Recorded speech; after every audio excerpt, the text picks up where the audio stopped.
Bonjour à nouveau. La deuxième partie de comment écrire une équation qui est sous sa forme générale, sous sa forme canonique.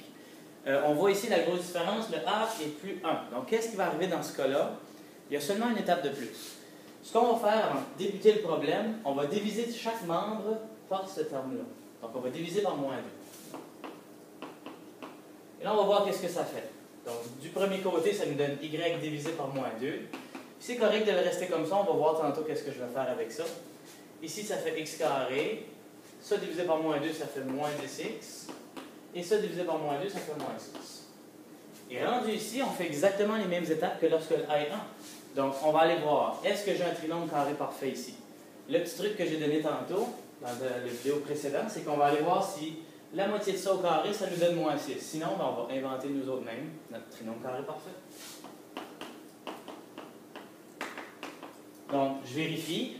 Est-ce que moins 10 divisé par 2, ça fait moins 5? Ensuite de ça, je le mets au carré. Ça fait 25. Donc, on voit que ce n'est pas 25 qui est là, c'est que je dois moi-même inventer mon trinôme carré parfait.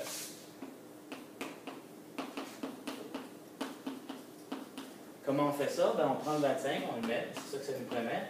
On l'enlève à nouveau. Et on enlève le moins 6 qui était déjà là. On factorise les trois premiers et ensuite de ça, on regroupe les deux derniers termes pour la valeur du Q. Pour factoriser ça, il y a un petit truc que j'ai donné dans l'autre vidéo. C'est seulement la moitié de ce qui est là qui va être dans ma parenthèse. Donc, on va avoir x moins 5. Parce que la moitié de moins 10, c'est moins 5. Au carré. Et si je mets ça ensemble, ça fait moins 33. Bon, qu'est-ce qu'il nous reste à faire à partir de là? J'ai presque terminé. Ben, j'avais divisé par moins 2 au début. Ce que je vais faire, je vais remultiplier par moins 2 et ça va enlever le moins 2 ici, puis ça va me donner les bons termes de ce côté ici.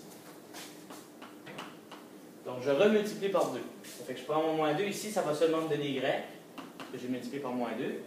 Ici, qu'est-ce que ça va faire? Ben, ça va faire moins 2 multiplié par x moins 5 au carré. Donc, dans le fond, le terme qu'il y avait au début, c'est toujours la valeur de votre A. Et finalement, ça fois moins 2, ça fait moins 66, plus 66. Donc, à partir de là, ben, on voit que j'ai la forme canonique.